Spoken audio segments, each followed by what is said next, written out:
Ó ga ọ́, wọ́n ní ẹni bá bo ẹ̀ṣẹ̀ rẹ̀ mọ́lẹ̀, Bíbélì sọ fún wa bẹ́ẹ̀. Ó ní ẹni tó bá bo ẹ̀ṣẹ̀ rẹ̀ mọ́lẹ̀ kò yóò ṣe rere.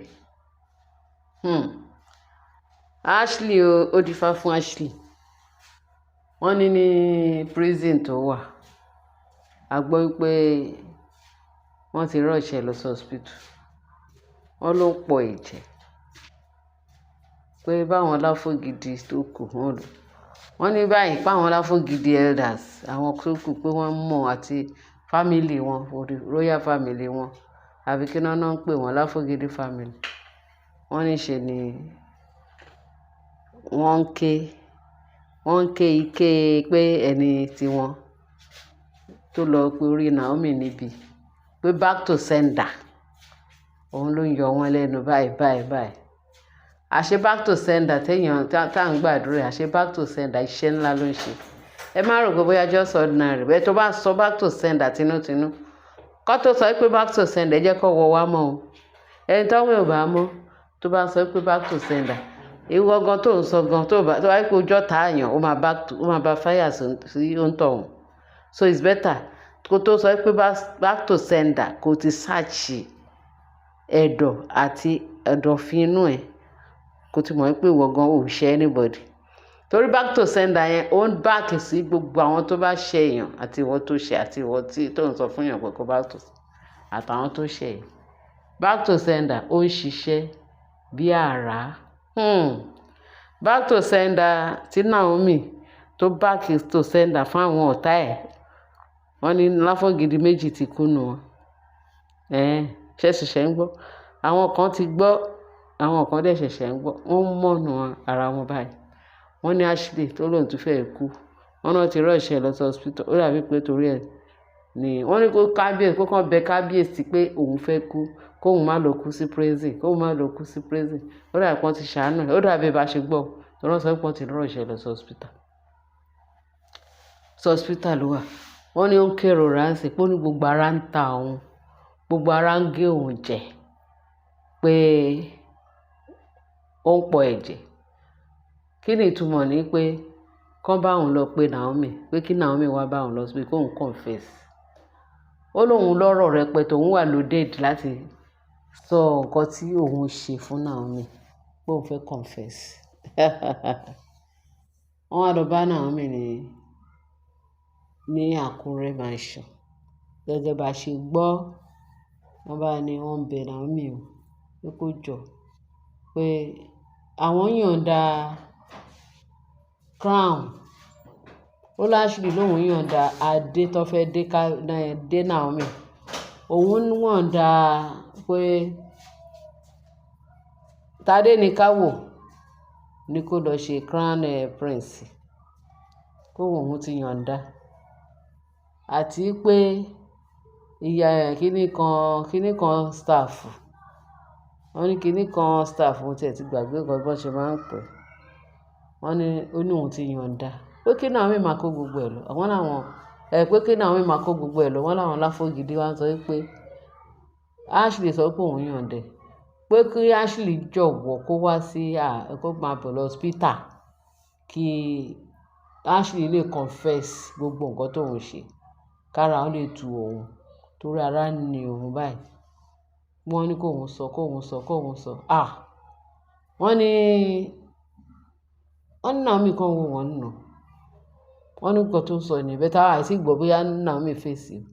Bẹ́ẹ̀ kọ́ tá à ń gbọ́ internet space pé kí Naomi má lọ o.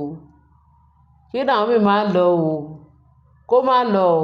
Bèbè tó kù tí ó kù 3 days àbí 2 days tó bá fi ṣe celebration àti padà sáàfin. Kó má lọ bọ́ aṣọ orí burúkú wọn sí Naomi lórí o. Kó má lọ bọ́ aṣọ burúkú sí Naomi lọ́rùn o. Naomi má lọ pààrọ̀, wọ́n máa fi wọ́n pààrọ̀. Kó má fi pààrọ̀, kó má lọ fi Naomi lọ dí ara wọn lórúkọ Jésù. Kò lè ever ṣẹlẹ̀ in Jesus name. Pẹ̀lú gbogbo akitiyan tó ti ṣe láti pa Naomi, back to sender kọ́ nìyẹn. tó ṣe láti pa Tadenikawo back to sender kọ́ nìyẹn èyí tó ń ṣe láti pa àwọn bẹ́tà back to sender gbogbo ẹ̀. Ǹjẹ́ wọ́n ní ikú ní èrè ẹ̀ṣẹ̀, ṣùgbọ́n ẹ̀bùn ọ̀fẹ́ Ọlọ́run ní ìyè tí kò ní pẹ̀kun. Ǹjẹ́ ó tán àbókù? Bá ṣe gbọ́ ní internet space ni wípé méjì nínú àwọn Láfógìdí, àwọn elders tó wà láàfin tó ń ṣe ìjòyè láàfin, tí gbogbo wọn wà láàfin tó ń ṣe ìjòyè, inú wọn ló ti kú. Gbogbo àwọn tó ń báàkì Ashley, ṣó tán àbókù yọkọlú yọkúlú. Ìyàwó gbọ́kọ ṣọ́ọ̀lẹ̀ ọkọ yọké. Ǹjẹ́ kò tán àbókù? Wọ́n ní ṣe ní Ashley wá bẹ̀rẹ̀ sí ní repent. Ó lóun fẹ́ repent. Tó bá fẹ́ repent kó repent fún rẹ̀. O. Naomi, don't ever step pé ó lọ hospital lọ gbọ́ kí ló fẹ́ confess. Ṣé gbogbo ìtàn ṣe lójúkorojú yẹn ṣé kò ti tó láti gbàgbọ́ pé àwọn náà wà nídìí ẹ̀? Ṣé ó dìgbà tó bá confess kó tó mọ̀? Naomi sọ fún pé gbogbo nǹkan tó bá fẹ́ kàn sí kó sọ fún Ọlọ́run. Tọ́lọ́run bá máa dáríjì déédéé. Tọ́lọ́run bá dé dáríjì déédéé. Má gbọ́ nǹkan kan tó fẹ́ sọ o. Ṣá ní lọ́kàn pé àwọn ọ̀tá ẹ̀ ó ti borí wọn. Pé gbogbo back to sender tọ́lọ́run send padà sí wọn, gbogbo ẹ̀ náà ló ń fojú rí. Naomi, don't ever tamper hospital. Wọ́n ti sọ fún ẹ. Má lọ o. Kó gba ẹ̀mí Ọlọ́run láàyè. Ó fẹ́ lọ pé kó lọ ṣe kí ni? Kóun fún confess kó sọ pé ó dáríjì. Ẹ fún àtàwọn pé fi wọ́n lẹ̀ kí Ọlọ́run má ṣe ìdájọ́ wọn. Kò sí ìdájọ́ lọ́wọ́ ẹ̀. Kò dẹ̀ sí repentance tó lè repent for anybody. Ọlọ́run ni kó sọ fún wọn.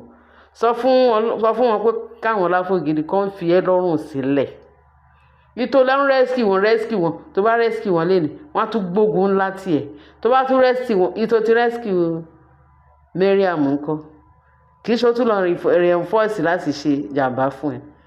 Kámáyì ti sọ pé ti Ashley. Mélòó ni Ashley tó ń wá síwájú ẹ̀ tó ń repent? Mélòó Ashley tí ń wá sí church tó fẹnu gbolẹ̀ tó lóun ti repent? Mélòó ló ti gbé ọmọ ẹ̀ wá sí church ẹ̀ pé kò anoint ọmọ? Mélòó ló ti lọ sí hospital láti ṣe gbogbo ẹ̀ fún wọn? Ó wá ní òun fẹ́ confess. Ní kó máa lọ confess fún Ọlọ́run. Ọlọ́run ló ní déédéé. Tó bá confess sí ẹ̀ ńkọ́ kí ló fẹ́ ṣe? Naomi, ìwọ ni mò ń bá wí. Tó bá confess tó dẹ̀ ti fetí gbọ́ kí ló fẹ́ ṣe? Fi sílẹ̀. Kò sí gbogbo nǹkan tó ń ṣe sí ẹ. Kò sí gbogbo nǹkan.